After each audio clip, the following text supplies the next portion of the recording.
And I think all we'll do this evening is just announce our names. I don't know that we need any cutesy stories, because this is serious business. So why don't we start with our council liaison, of whom we are delighted to have. I'm Mike Shear, and okay, no cutesy stories, but you did say that meeting here tends to make the sessions less intimate, and I'm here to help make it intimate tonight. Very good. Every way I can. I can hardly wait to see how that's going to happen. Andrew Kaler. Deanna McHugh. Aaron Jones. Diana Blake. Ross Helgevold. Elaine May. Sarah Meyer Ryerson. Danny Stufflebeam. Okay, let's make sure that we take a look at the agenda. Do I hear a motion to approve the agenda for the Waverly Public Library Board of Trustees? What was the amendment that's marked there? Just the cable The cast? amendment was to add number 5. It got pushed in at number 5 to approve the revisions of the loan and billing policy. So we do have this amended from what we got earlier, but that is number 5. Do I hear a motion to approve the I agenda? move we approve. I'll second. Any more discussion? All in favor, aye. Aye. Opposed, nay. We have the agenda adopted. Let's go to the minutes from March, please. And I didn't see anything, but you guys have better eyes than I do. I just want to commend the secretary at item 6 for using colorful language, a large discussion. That's really cool. And it was a large, What's large? almost interminable discussion, but well done, I think. Do I hear a motion to approve the minutes for March? So moved. I'll second. Any more discussion? All in favor, aye. Aye. Opposed, nay. Let's move on to financials for March. And Sarah, if you want to take over, and Denny. Sure. You can jump in with questions anytime. I'll start with the checks list first. The big one here is the capital equipment item that's in the top third. They're $4,000 to Kruger Auto. This would be the library's 1/4 of that cost for the new truck for the building supervisor. But what was confusing me at first, because I forgot, it's the cost including the trade-in value. Because that truck is passed down within the city departments, but they calculate a trade-in value for the other department for auditing reasons, so that part is done. Just to answer a question coming up then, we had $8,000 budgeted for this year for capital equipment. This is half of it. The other half was for the refinishing of the antique tables, which I was planning to send to Iowa Prison Industries. With everything going on, that just hasn't happened this year, so project will have to get pushed back. So we may not spend the other $4,000 this year. Trying to see if there's anything else different here. I think our natural gas expense was higher for obvious reasons for the months before, because that was a terrible. Cold stuff. Yeah. It seems like it was just up a little bit. Let's see, I wanted to explain about in the bottom third, technology services, $417 on the Visa card for temperature sensors. These are sticks that Larry, I think they're called temp sticks, that Larry has purchased to put in different places in the library to not only measure temperature, but also humidity. So when we are kind of feeling, because we had an issue at one point this year where, and I think it was during a warm weather time when we had, the boilers had turned off, but we didn't realize it because the air conditioners and the boiler work together to dry everything out and to keep the temperature constant.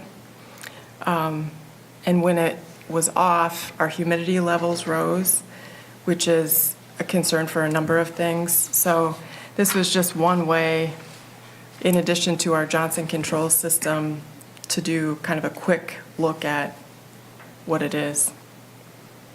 So they're up all the time at these various places? Yeah. And you have to walk around and check them? Yeah, I mean, I think you could if you felt like there was a problem. Yeah, and like I said, Shane is looking at the system all the time through the more complicated Johnson Controls system where he gets all kinds of readings on all kinds of things, but this is just kind of a backup. Was there any problem then in getting the boilers and the No, circulation back in sync? no. I mean, although I will say, I mean, we got it all back up just fine. And this has been months ago. But Shane is interested too in getting a price on a new boiler just because, they're supposed to last 30 years. And we're over 20, so we should start to put that boiler in on our future purchase plans. So I told him to go ahead and get a price, just so we know a ballpark. Yeah.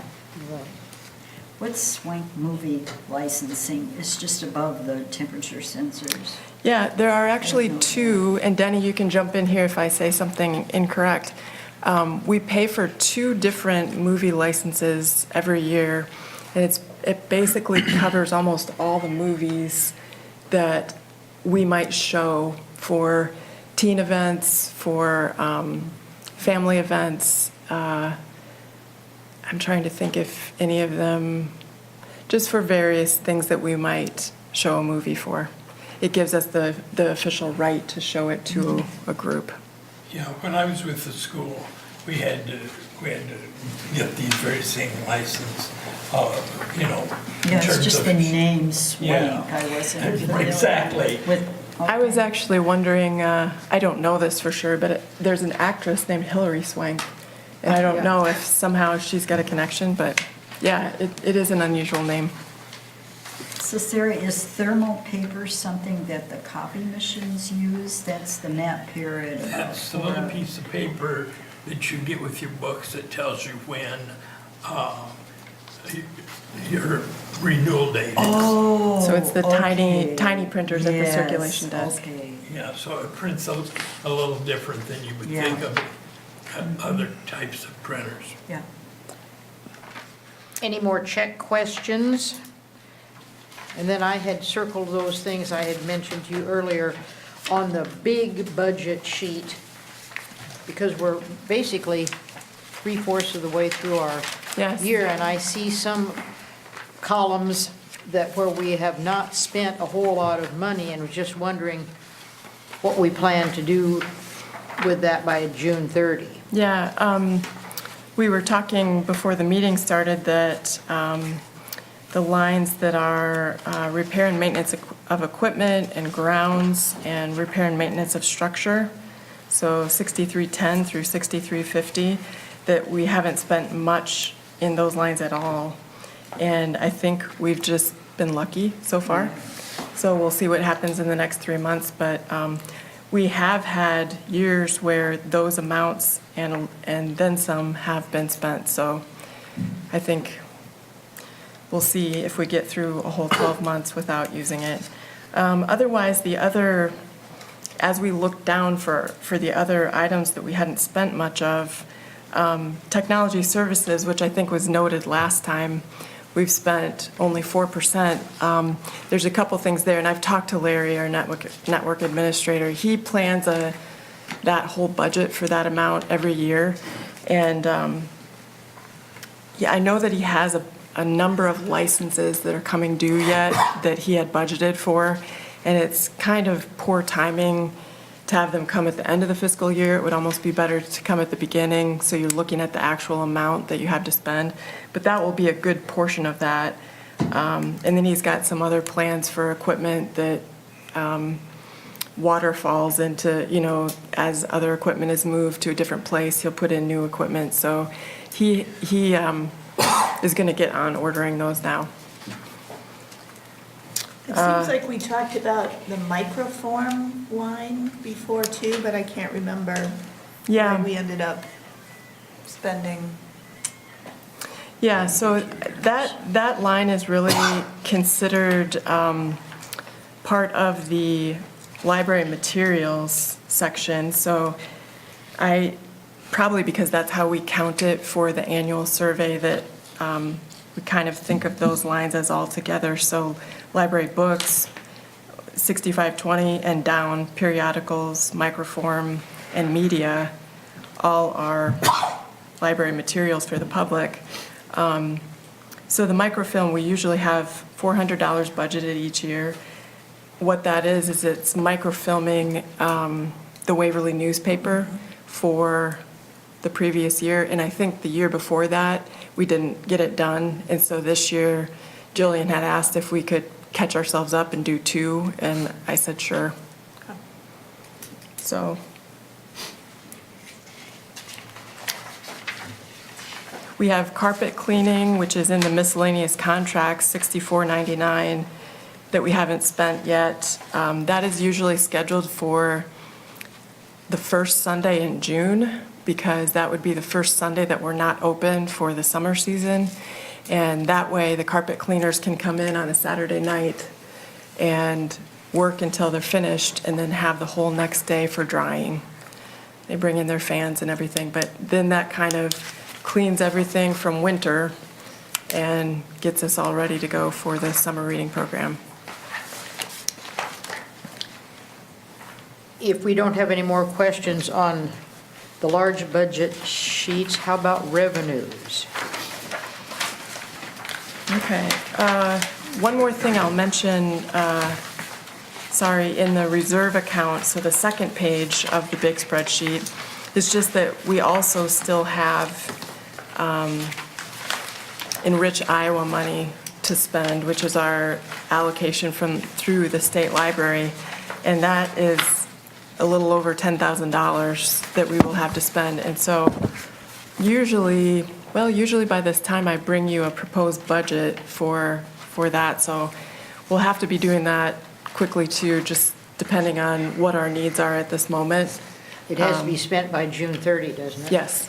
Does it have to go towards something specific? Nope, it's wide open. Anything that would benefit the library and its patrons is acceptable. And then we report on that back to the state, what we've spent it on. So that's all I had there. Moving on to revenues then. The main ones that we look at here are fines and book charges and duplicating revenue. So again, duplicating revenue comes from both printing from the internet stations, public internet stations, and the copy machine. You can see that we took in $576 in the month of March for fines and book charges. Duplicating was $509. In both of those categories, we had been a little bit under for this year anyway. We're only at 68% and 65%, whereas we should be closer to 75%. So I'm anticipating that we will finish those under. Let's see, our county contract, the second part of our county contract should be coming this month, in the next couple of weeks. Sarah, do the charges for duplicating tend to cover the actual cost? Does the library lose money when people make copies, or do you make money? No, I don't think we lose money, no. But I think the actual cost on the copy machine, because that is a shared machine between staff and the public, the cost of maintaining that machine includes both. Because, for instance, our summer reading program flyers, we print mostly on the copy machine because it's cheaper to run color copies through that than on our printers, and there are thousands of those. So it's interesting to look at the budget because it's not side by side where we can see there's this much coming in and that much going out, but I still think the cost that the funds that we bring in are enough to cover that, but it also includes library business printing, so. Okay, if we don't have any more discussion, do I hear a motion to approve the financials for March? I'll move to approve the financials for March. Per standing Per standing. resolution. Okay, James has made the motion, do I hear a second? I'll second. Any more discussion? All in favor, aye. Aye. Opposed, nay. And I think we should welcome James and Linda, who sort of snuck in after we got started. We wouldn't want the public to not know who you are. Well, I guess they know which one's James and which one's Linda. If they're astute, they should know. Okay, let's move on to number 5 on our agenda. Recommendation of Personnel and Policies Committee. And I'll turn that over to Elaine and Sarah to explain why this is on here. So I'll start out first by just giving some context, and then I'll let Elaine go through the proposed amendments. So this is the loan and billing policy, which it leaves parts of the fine structure as open to be determined, but we're really getting this policy to read correctly so that on July 1st, when we do our fine-free trial for the next fiscal year, that the policy matches it. And if you haven't heard about our fine-free guidelines for next year, there just won't be daily overdue fines. There will still be, well, I should say, there won't be daily overdue fines for anything except 2-day videos and equipment.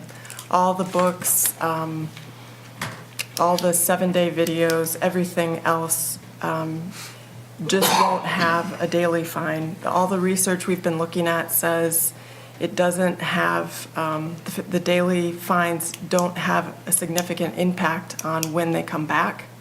They're just really kind of punitive, and so we're doing a trial, as are many libraries across the country, some very large. We will still have due dates. We will still have reminders of due dates coming up, so which I think has helped people a lot. Just those email reminders. I hope to include text in the near future, just saying, hey, your items are due in a couple of days here.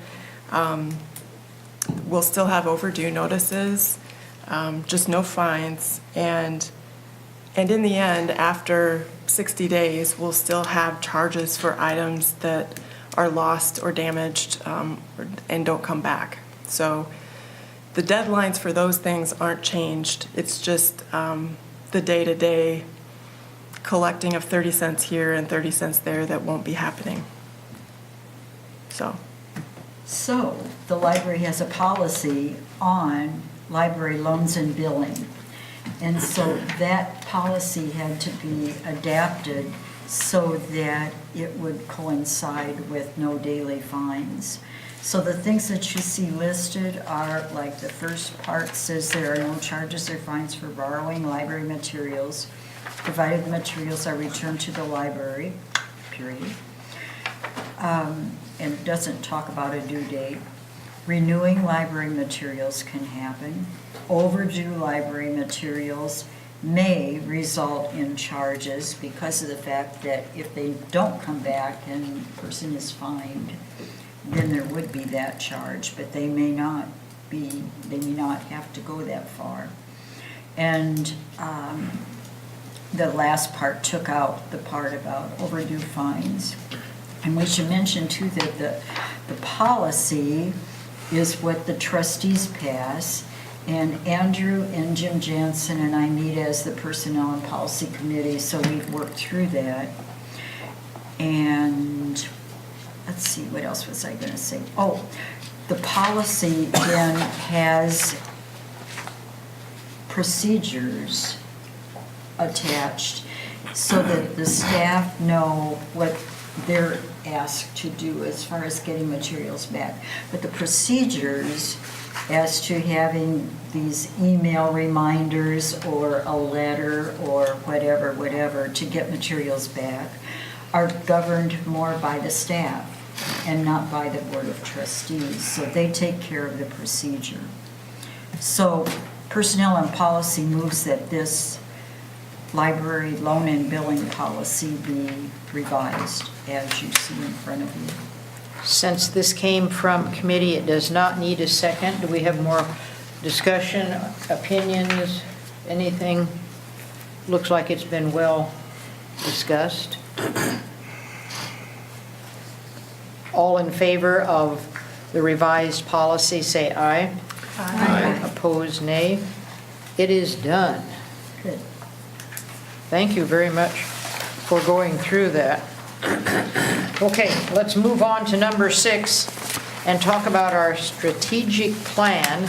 And I think in our packet, we all have a reminder of the proposal from Kimberly Bolin and Yeah. Associates. So just a reminder, Kimberly Bolin and Associates, Kim and Rob were the ones that we worked with on our strategic planning and technically still are working with as the staff jumps in again to flesh out the activities that will go with the goals that the board has set. Now that we're getting close to being full staff again, that will kick in gear.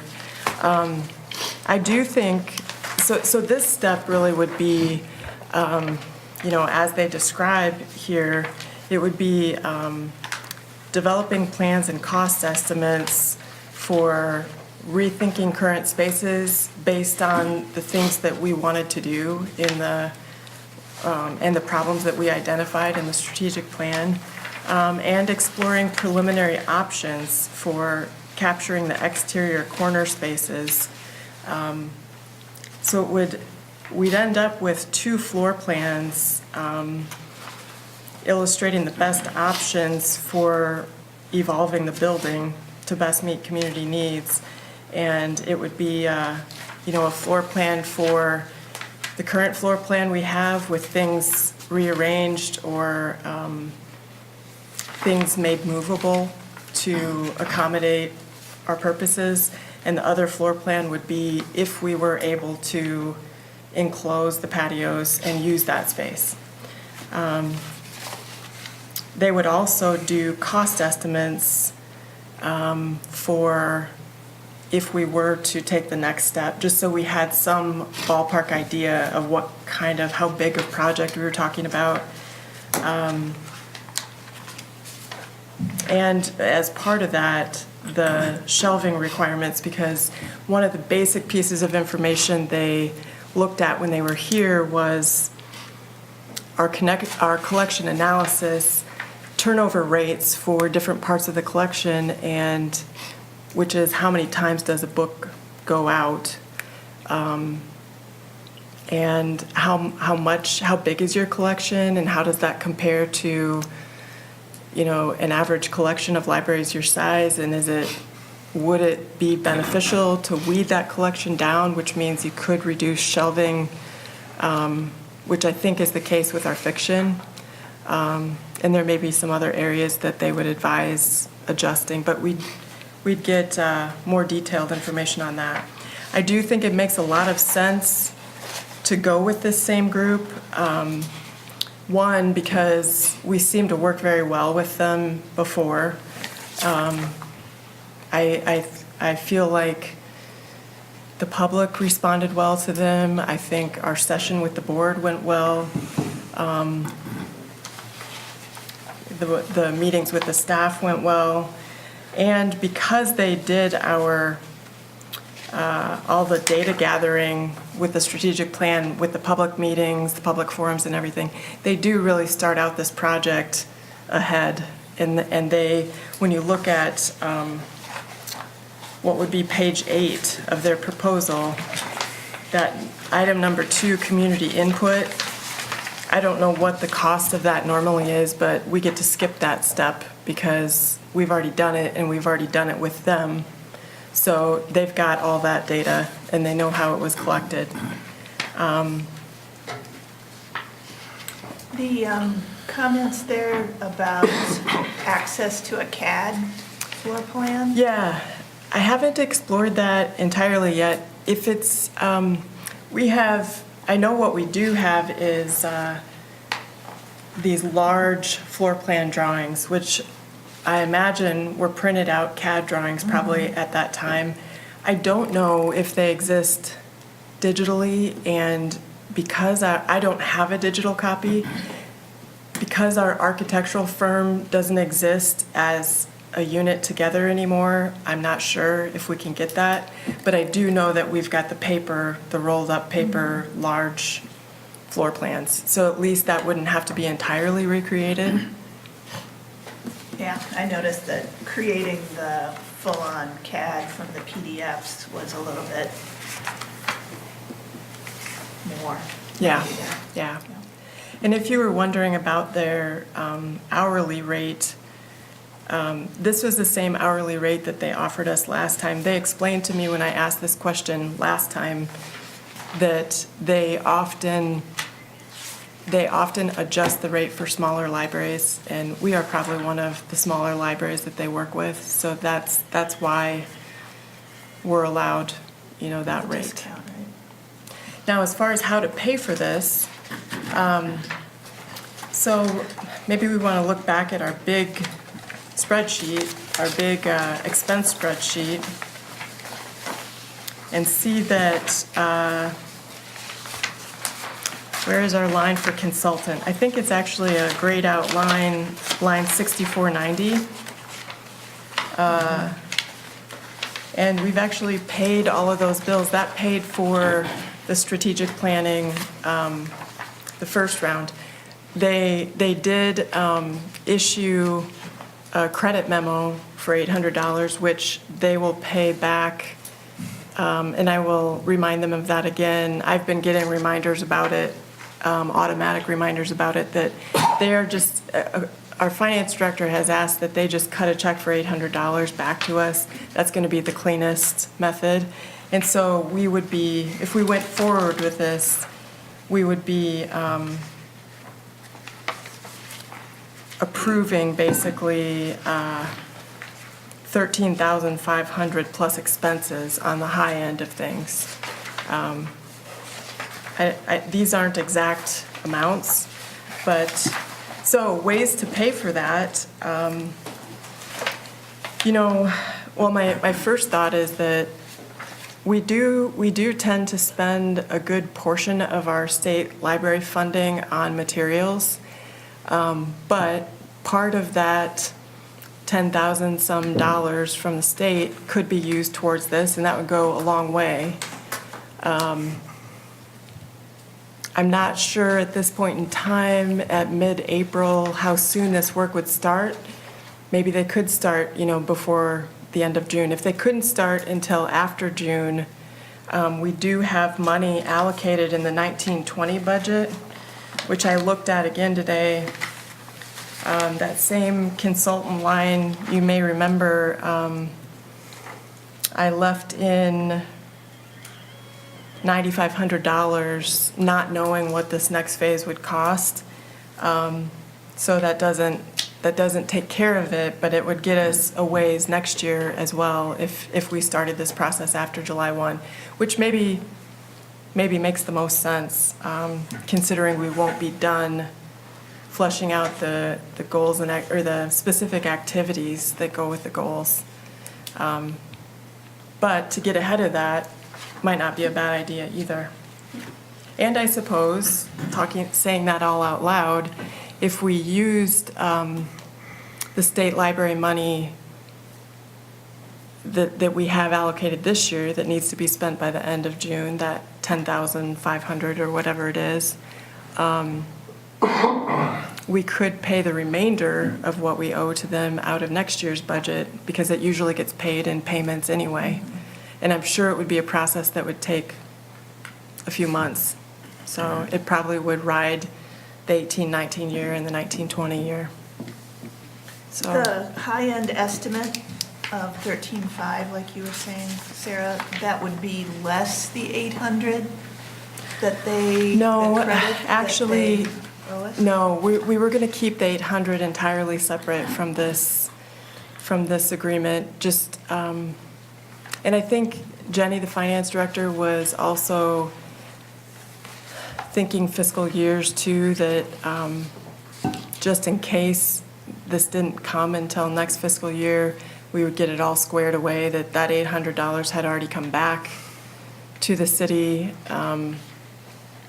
as So if it a was- refund on the last contract. If it was clean fiscal years, the 17.2 on this year's financials would actually get adjusted to 16.4. Yeah, Denny and I were talking about this the other day. I don't know, though, if they often apply credits to specific expense lines. And I need to ask a few questions about that. We don't often get those. But Denny was saying that sometimes the way things are audited is just not a way that the auditors like to see things. So it's interesting because we've got this whole group of revenues, but they don't feed in directly to expense lines. So I don't know that we would see that. It might be the truth in the end, because if we bring in more revenue than we had planned, we could spend, that much more. But actually, with our fines and copy money being down, that might not do it anyway. Got it. So I guess that's a no. In terms of the cost, of what it costs to have them do that first amount of work, though, for our own records, we need to understand that we spent $800 less than we thought. That's right. Yeah, for And that's budgeting just- I purposes. mean, that's just in keeping track of library projects and consultants Yeah. and that kind of thing, because it may not be the same for the city, but that's something we need to know for our own future planning. I will definitely run that question by Jenny again and make sure that that's, just confirm where we're going to see that $800 come in, whether to be on the revenue side or a credit to an expense line. As far as whether to do this or not, it seems like as we went through that whole long-range planning process, a lot of the discussion that came from community and staff was how we were using space. The areas of the library that were in use, the possibilities of using our space differently. And if we know how much it would cost to use one or both of those corner areas, that gives us an idea of how to plan ahead too. If we don't know what anything costs or what the possibilities are with our space now, it's sort of hard to look ahead. I guess that's kind of been my main question when reading through this. I mean, we had the space needs completed by them in the initial go-around, and kind of like we were thinking, there were some areas that, we do need to have more areas, especially like the teen areas and quiet areas and things like that. So I guess my sticking point is what's our plan for the next 3, 5, 10 years for space needs, like physical space needs for the library? Because if we are thinking, well, even if we expand into the areas that we have here, but we still are going to need more room, and we'll have to do some kind of, larger expansion in 5, 7, 10 years, do we focus and put money into this right now? Or do we simply go the route of having them, focus on where we can expand, how much, basically a bidding kind of thing, how much it would be to, expand to the area we have, and then further, build out and that sort of thing in 7, 10 years, whatever the case is, if that's what we need to do. Because I mean, this kind of made it look like, yeah, we're just small right now. Like, I mean, we can rearrange some stuff, but I think you mentioned that we had a facility kind of re-layout not too long ago, about 3 or 4 years ago, is that right? In 2005, when we got new carpet in the building, Oh, so that's. I'm sorry, not 2005, 2015. Oh, okay. When we got new carpet, we hired a consultant through a state library grant that did a couple of things for us. We changed the placement of the shelving a little bit, which helped with lines of sight in a couple of areas.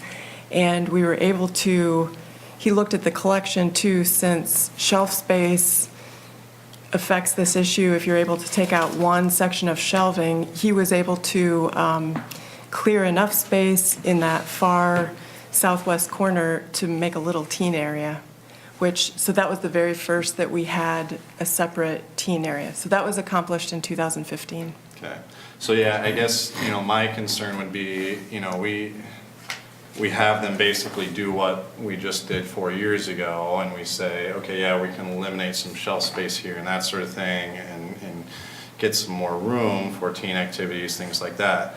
But no matter what, in, again, 7 or 8 years, we've got to expand. Well, is this then going to be the best, our best money well spent, if we know we're going to be expanding anyways? Couldn't this include plans for a greater expansion? I See, mean, so it does. we're and- not going to be just defined by, I mean, isn't it an open-ended look and looking out far enough that we're not doing, like what you talked about, Andrew, one thing, and then still need to do something else too soon? So am I understanding this correctly, that you're saying, the two options that are kind of presented here, not options, but concepts that they're looking at are the current footprint, the current layout rearranged, or the current footprint adding the patios as interior space, that maybe that is not as big as we need to be thinking?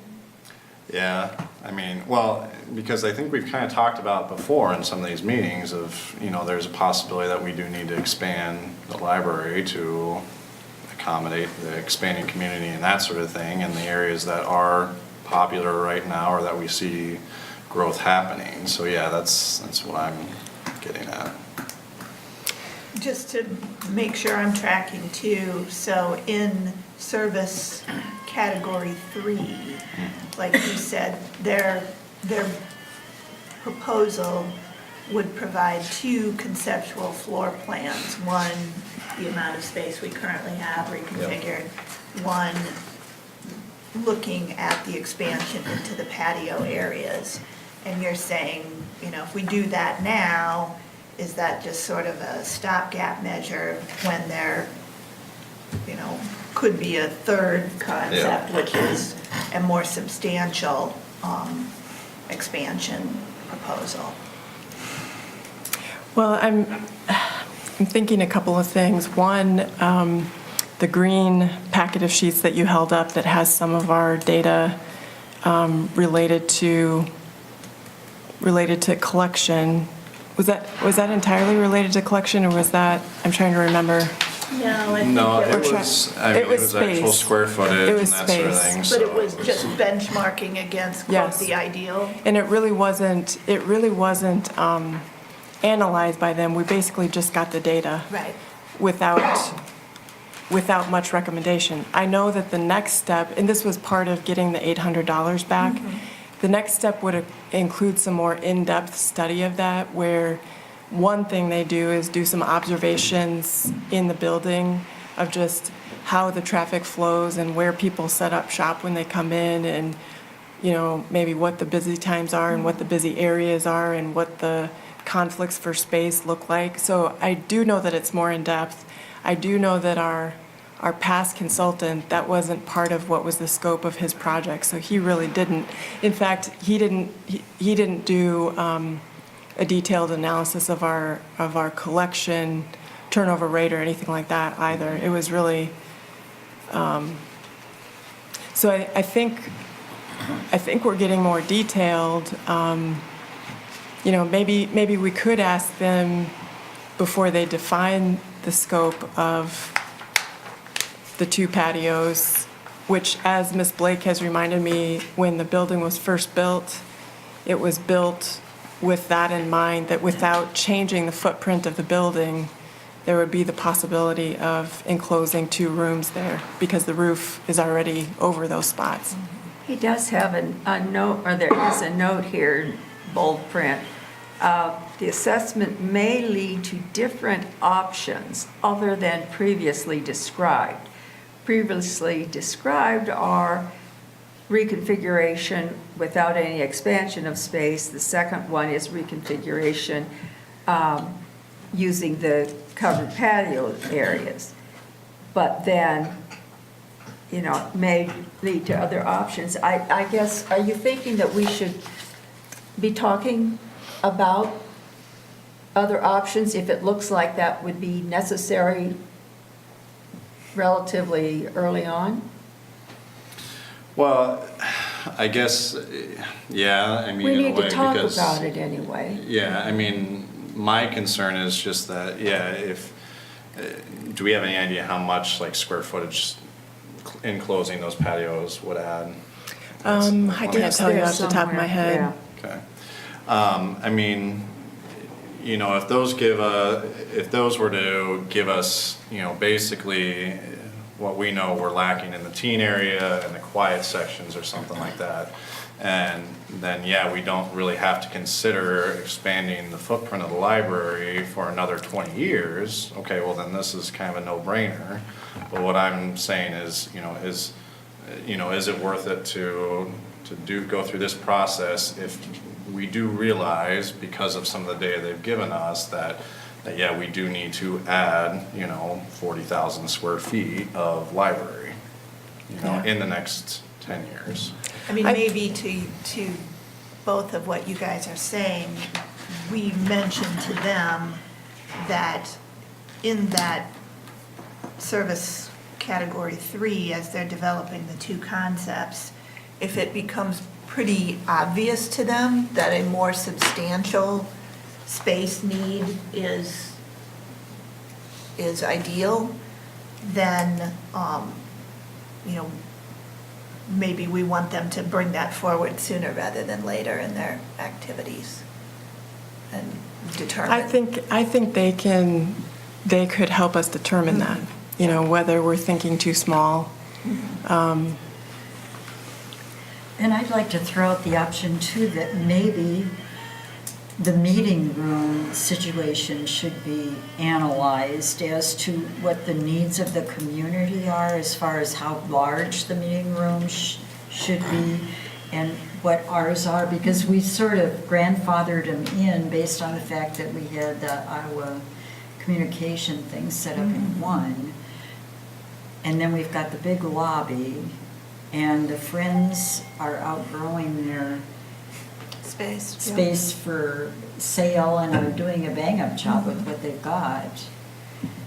And I hope that those spots are also as strongly looked at. Yeah, maybe that's just giving them a little direction that some of those things we talked about even in the strategic planning, think a little bigger early on, so that if there are more substantial proposals,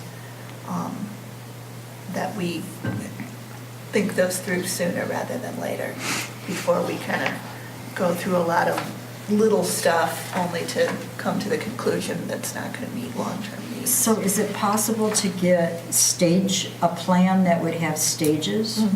That Could feed naturally and would speak to what you said, Andrew? I was thinking that too, almost, there's a lot of projects at the city, and I'm sure everywhere, where they have, if the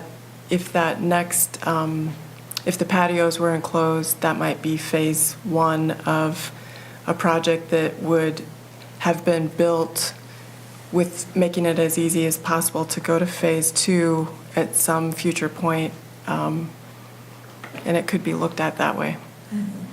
I guess- And how that would work, yeah. My main concern is we pay this, 13.5 plus expenses or whatever it comes out to be.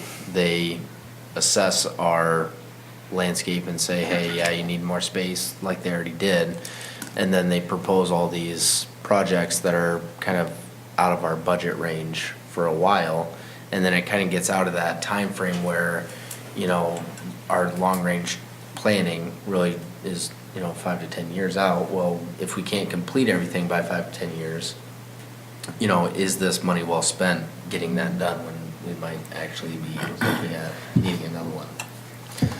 And maybe that goes back to the idea of staging some things, or helping them understand a goal that, using the existing space, expanding into the patios, or even a more substantial expansion, helping us see how that could be, staged or bitten off in some amounts that could be planned for the long term.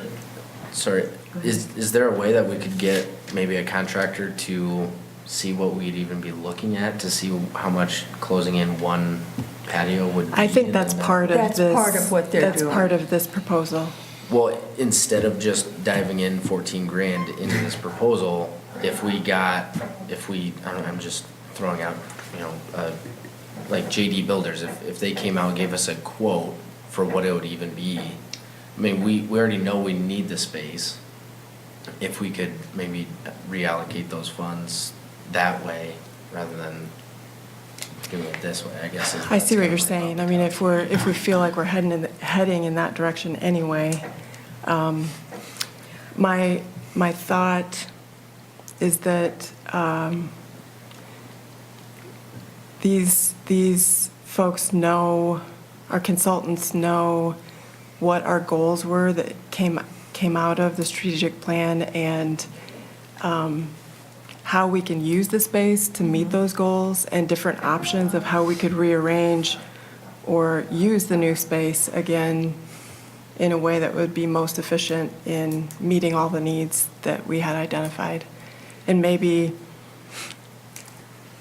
that doesn't seem like it's worth that amount, but I think part of what we're paying for, a good portion of it, is the library expertise to say, hey, if you did it this way,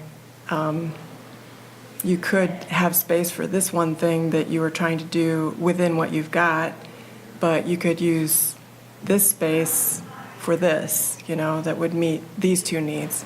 I don't know. I mean, One of the things that I thought about when they were going through a lot of this, talking about how libraries can utilize their space more, was the fact they were saying you can move furniture, you can put stuff, so you can shift around what you've got without making a big deal out of it. If you put some stuff that's movable, if you change your meeting space on a Wednesday morning to something totally different for Wednesday afternoon, using the space that we've got, using the materials we've got, but changing stuff around for given needs within the building without adding on to the patios.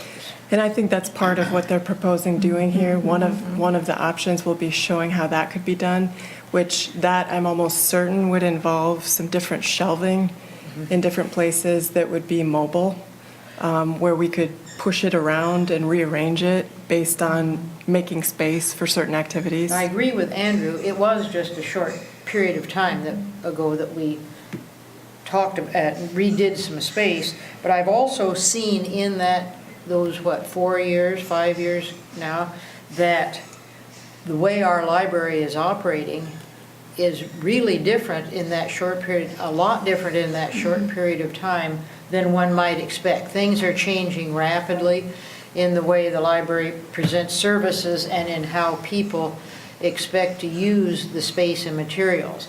So I agree with you, it wasn't that long ago, but we're moving pretty fast into different ways of providing library Could services. you make that argument, though, that we get this thing done and then in another 5 years, that it's gonna be very different than the initial?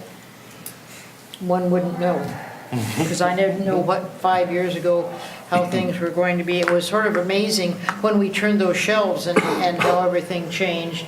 But it's also the way staffing is working and the way people are expecting the library to exist in the community, how they want the services. So it could I'm change. thinking a couple of things. One, in regard to the last consultant, just as an aside, background information, his name was George Lawson, and I think the cost of that project was something like $3,500 or $5,000 to have him come and do that.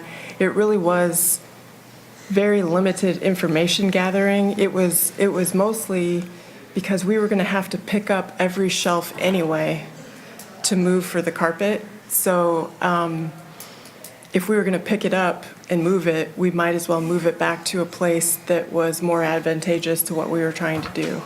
So it really wasn't based on needs so much as Some short-term opportunities. some short-term things for opening up space. The other thing I was thinking is, as far as paying for future plans like this, it does seem a little bit overwhelming. And I will say that I didn't get in on this part of the process when the building was built. I came just after, when things were already starting to go up. But I really don't think it would be anything that would be paid for out of our operating budget. I do think, after talking to the city administrator, that things like a full-blown architectural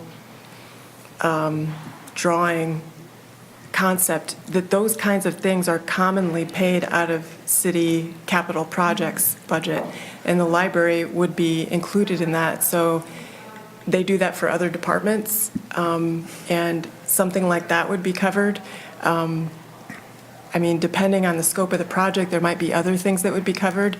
The other thing I see is, even though our endowment isn't huge at this point, that, in the future, we hope to lean on our foundation to help with paying for these things. And we really haven't aggressively been out there seeking gifts for the foundation.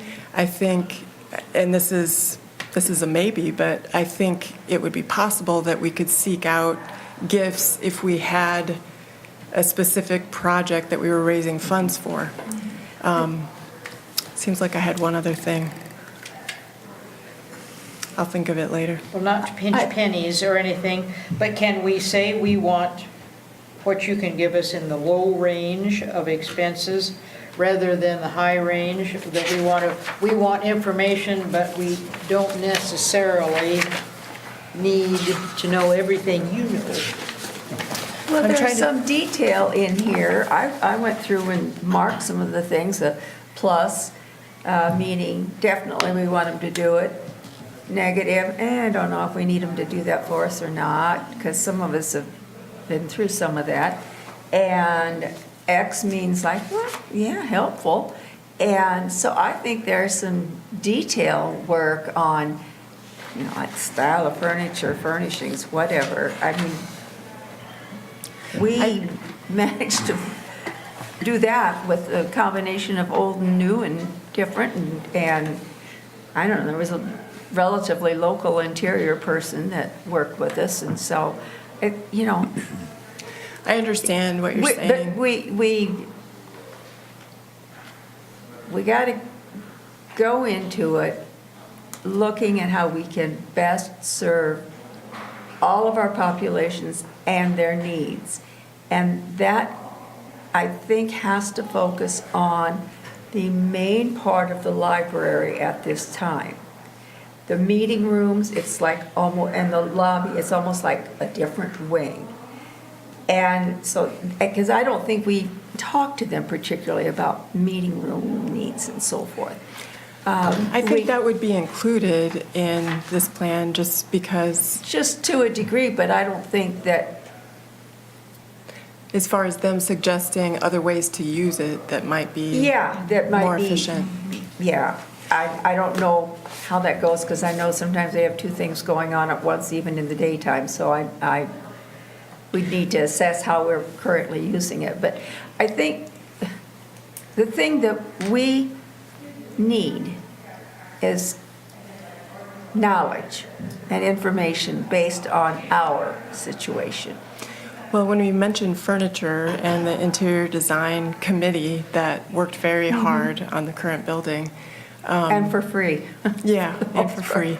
I think the strength of hiring library consultants is that they've been in libraries all over the country, and they can say things like, the first thing that pops into my mind is like teen areas. They can look at furniture and say, yeah, you can buy this kind of furniture, but that's not going to fly in a teen area. You should be buying things like this, you know, things that move, things that, it's just different furniture for different areas and what tends to work. I don't even know how to fully describe it, but Where we discussed this, a half an hour-ish, and I think this is the first time that some of us have really sat down and laid all this out.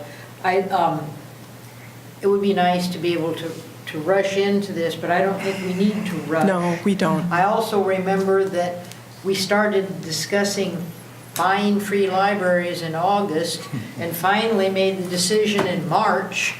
And this is surely as significant or more. We have a lot of people here on the board that have never been through anything like this that might want to sit and dwell and come up with some more ideas than we have laid out here, those of us have been through.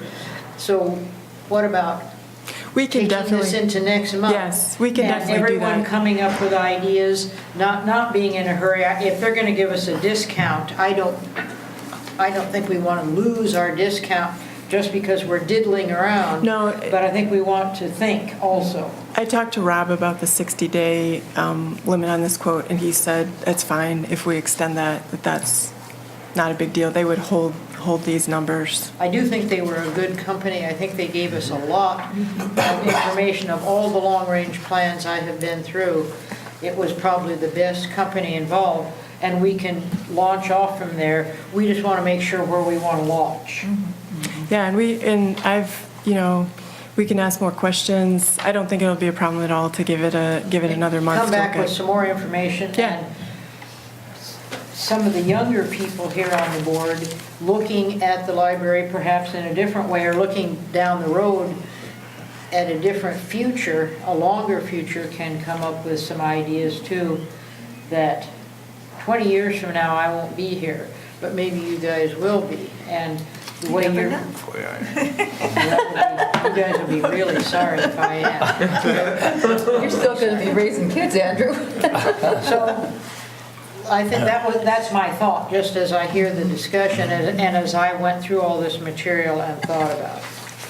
Does this require any action, or can we just by consensus say that let's, I think you can We table don't have a it. motion out here, so there's really nothing to table. yeah, so I think So let's but put it on and everybody read up and think. Let's see where the discussion is going and come back with some more Okay. concrete, and perhaps a motion next time. I don't want to bully anybody here, but I think we need more information. I could, though.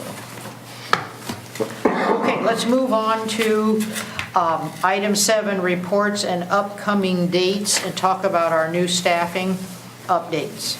I think this can be pretty brief because I sent a pretty detailed email out to everybody about the changes, but I'll just say in summary that as far as brand-new staff or staff that we haven't worked with for several years coming back, that we are very, very pleased to have Ryan Webster coming back to us. I think he's been valuable to CUNA in the last 5 or 6 years since we've had him, and I'm very thankful that he is able to come back to us, and I think he's, as much as he has thrived in that position there, I think he is happy to be coming back to library work, so looking forward to that. As far as clerks, I did also mention that Kim Bigelow will be coming back as a part-time clerk. Happy to have her back. There is one high school page who will be graduating, well, two, Allie Davis and Sam Potter. Allie, since she's going to UNI, will be trying to hang on to this job and is in a perfect position to do some clerk work for us. So we're moving her up from a page to a clerk, which is very good. So we're down to just a couple pages to hire before we're back at full staff. So feeling good about that. Well done. Excited about our Yep. new Yeah. people and new positions. Okay, the foundation annual meeting. Yeah, Deanna and I met. Do you want to speak to this? Well, I just gonna say, like you said, Sarah and I have met. We're looking at a couple of dates here at the end of the month, and I don't have those notes right in front of me, Sarah, so you may have those, but I know you were sending them out to going to send Yes, them out they- to the board And and they're confirm. shooting for later this month. Yep. And so pulling together the information, and yeah, now that I'm retired, I'm looking forward to having a little more time to spend with the foundation. And There's really no big business except to review, how our investments have done in the past year, and maybe at some point in the near future, bring us back up to a full board of 9 people. So we're working on that too. yes, and I have calls out as we discussed on that. And you mentioned this earlier too, looking as we've discussed in the past, and this is something I'm kind of excited about spending some more time with, is that outreach to look at places where people may be considering gifting and helping them really understand what that could do for the library. So some good stuff there. I think we're all glad that you're running the foundation board. I Yes, know we I are. am. Next chapter book club. I just wanted to mention this one because Chris Fagry has had such a great track record with applying for grants and just really getting out there and looking at new programs. She truly has become our outreach librarian, and this Next Chapter Book Club, I think, is a really exciting program. It is funded by the Lions Club, and that money, I think that $350 from the Lions Club pays for our membership in this, it's a national program, but it focuses on adolescents and adults that have intellectual and developmental disabilities. So we've had one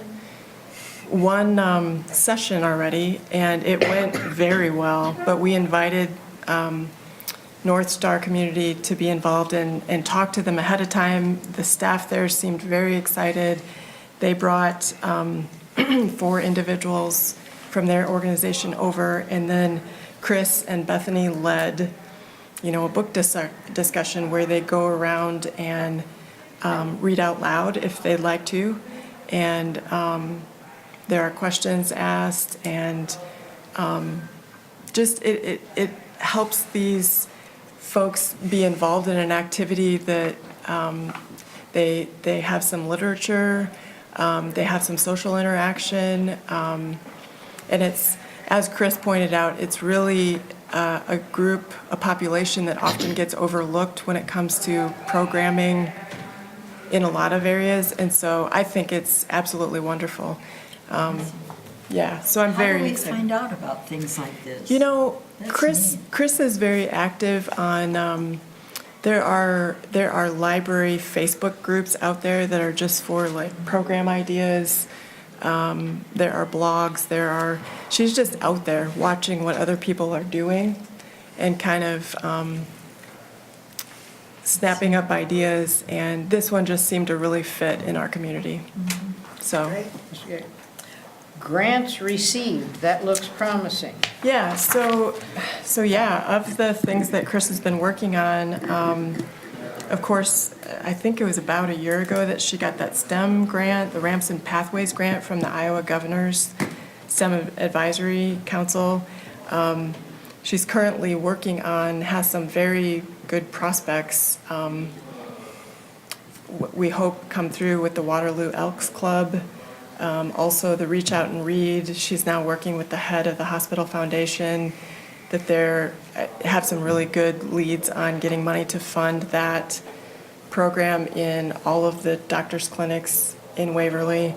So some of these things that have been sitting out there, we're now getting moving because the right things have clicked into place on their end too, and it took a while, but she's hung on to it.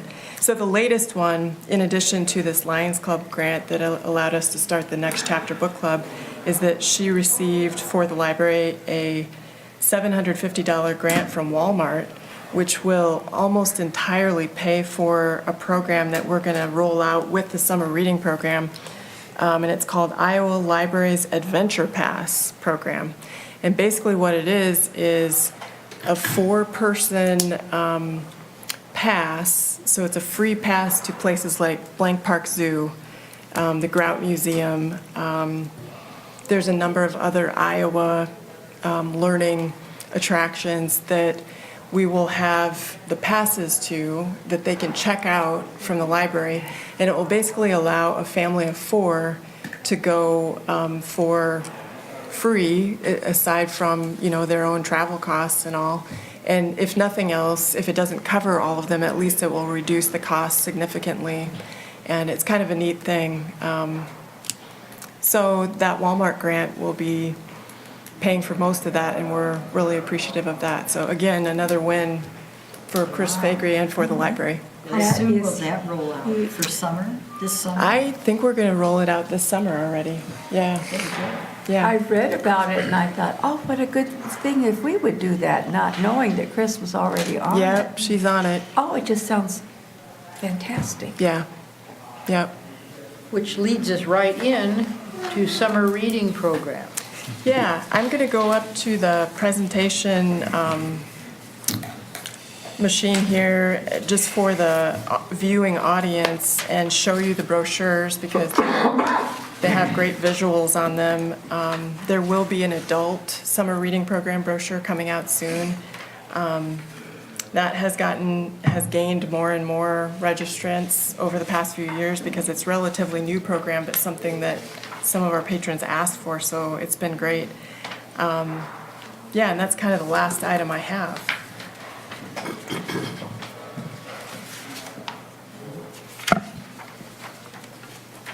So the other brochure, or the brochures that I have ready tonight to show you are the children's summer reading program. And I'll just show you the backside first to remind everybody that registration begins on the last day of school, which is June 7th. I believe that's a Friday. So anytime after school that day and on kids with their parents or kids on their own can come over and register. Pick up a reading log. The very young ones, 0 to 2, will have, again this year, a bingo card that when they get blackout, they can come in for a prize and a new card if they wish.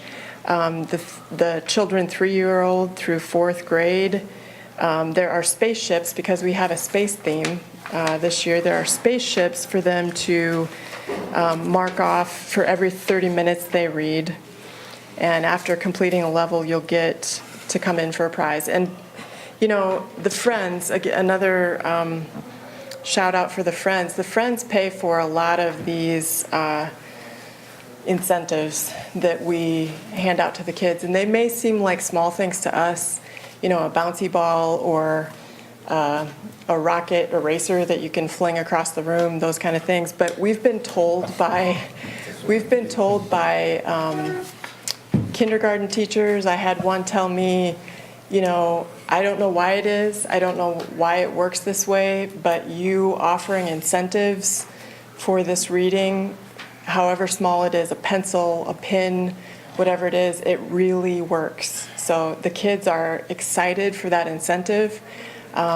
So we keep doing it, you know, that way. Our area And- businesses have been very supportive, Yes. also with their sponsorships, haven't they? Yes, absolutely. It's a combination of friend support, and there are a number of businesses in town that give directly to the summer reading program, which is wonderful. That really keeps things going. So I'll just give you a sneak peek at some of the programs. Monday nights are family storytime nights, and so that we always have a kickoff garden walk, and that will be on June 10th, so the very next Monday after school gets out. And the garden walk, again, is where we take a children's storybook and break it into individual pages and post those throughout the library garden so families can go through and read a page and then move on to the next stop and read a page. And if we're lucky, we'll have great weather and it'll just be a nice night out in the garden. So that's June 10th. And then from there on, every Monday night, there will be another family story time. And this year, they've chosen to highlight a different literacy concept every night, which we've talked about this for a couple years now, the Every Child Ready to Read literacy concepts. So it's beyond just reading to your child. We encourage parents and caregivers to read, to play, talk, write, and sing to their child as much as they can, because all of those things help their literacy skills going forward. So that's Monday nights. The main events, as far as the kids are concerned, are Wednesdays. We just keep that crazy Wednesday afternoon tradition going on. When school gets done, then we go into summer reading program, and every Wednesday at 2 o'clock we have an entertainer come. And this is a chance for the children to get back in the library. They can exchange their books, look around, and go to the program. And sometimes the programs get them interested in a different topic, or it's a fun reason to come back to the library. So those are on Wednesdays at 2 o'clock.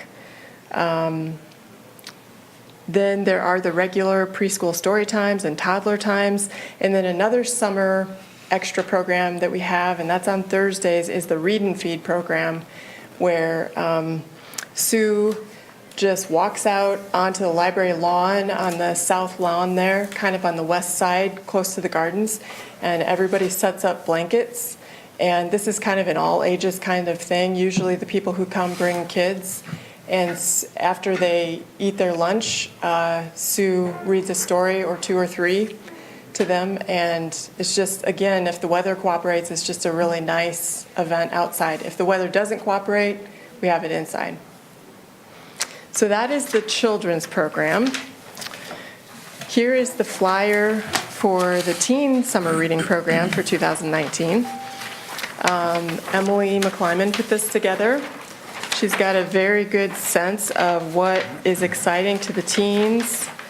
I'll just go over again that these programs are for kids who have completed 5th grade through 12th grade. So if you're going into 6th grade, you can start this program.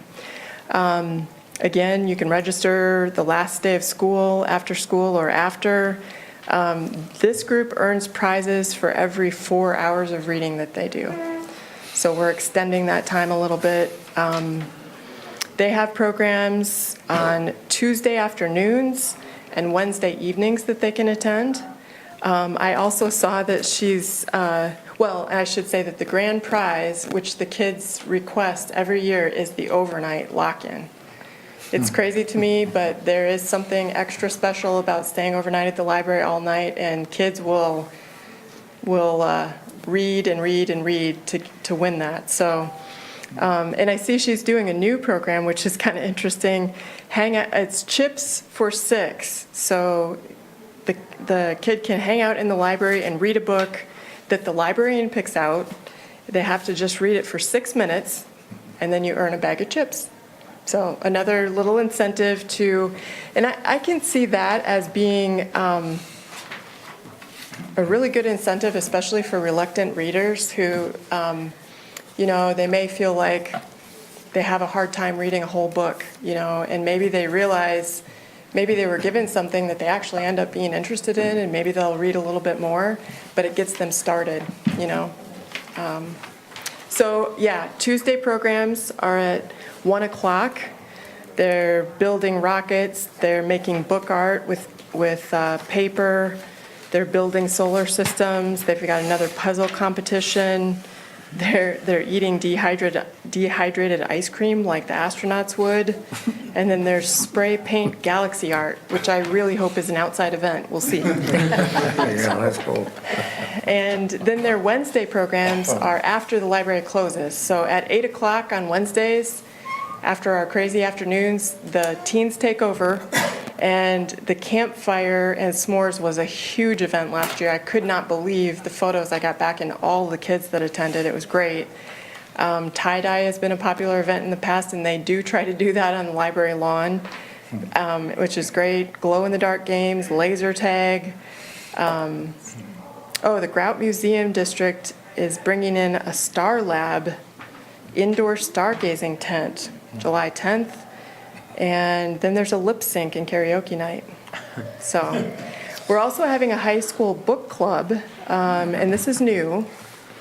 So teens entering 9th through 12th grade, there'll be a different book each week. They'll meet Monday at 9:30 in the morning. So this is an additional Monday program. And then you can contact the library now for a list of books that will be read. And then the 4th grade book club is being sponsored by the Waverly Lions Club again, and they're purchasing the books.